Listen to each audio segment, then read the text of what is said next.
Le rachat de leur âme est cher, psaume 49, 9. Êtes-vous du peuple de Dieu? Soyez honnête avec vous-même.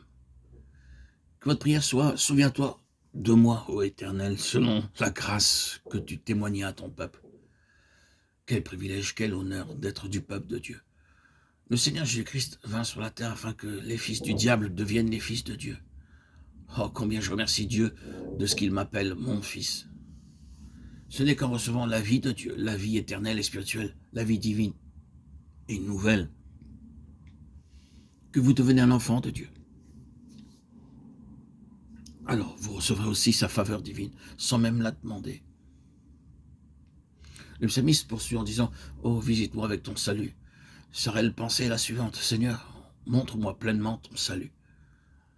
Il y a de soi-disant chrétiens qui pensent recevoir le salut en apprenant quelques versets de la Bible. Ce salut est grand et éternel, il ne peut pas se comprendre en quelques jours ou en quelques années.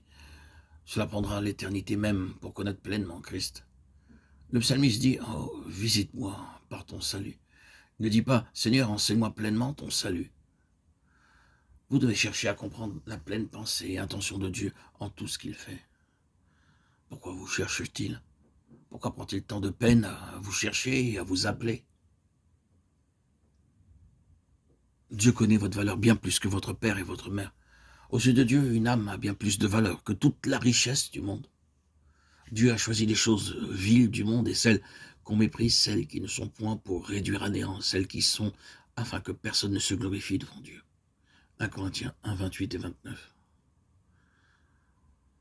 Dieu s'occupe de vous parce qu'il sait ce qu'il peut faire de vous. Il veut faire de vous son partenaire et son collaborateur pour l'éternité. Le désir du psalmiste de voir le salut de Dieu est une prière. Oh Dieu, fais de moi ton vase élu. Et dans le verset 5, il en donne la raison, afin que je puisse voir le bonheur de tes élus. Un jour, je me rendis dans une maison, je vis sur le rebord de la cheminée de très beaux objets peints. Je demandai au maître de la maison, que sont ces choses? Il me répondit que c'était d'ordinaires coquilles d'œufs. Il avait fait un petit trou pour enlever le contenu, il amassait ainsi plusieurs coquilles depuis plusieurs années, étant un bon artiste. Il avait peint un très beau dessin sur chaque coquille d'œuf. Cette coquille n'est rien pour vous, mais un artiste peut en faire quelque chose de beau.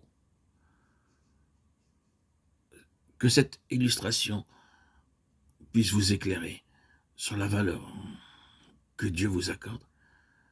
Dieu a un dessein en vous choisissant et en vous appelant, bien que vous avez été ruiné et anéanti par le péché, que les hommes puissent voir les marques du péché sur votre visage. Dans la parole de Dieu, nous sommes comparés à des vêtements souillés, de l'herbe sèche, des fleurs fanées, des feuilles desséchées. C'est ce que nous sommes aux yeux de Dieu. Cependant, il nous a choisis. Il désire que vous et moi, nous soyons des vases célestes, élus pour son honneur et sa gloire. Et seul Dieu peut faire cela. L'homme ne peut le faire. Voulez-vous être un vase parmi les vases élus de Dieu? Il le désire, même si vous êtes sans aucune valeur.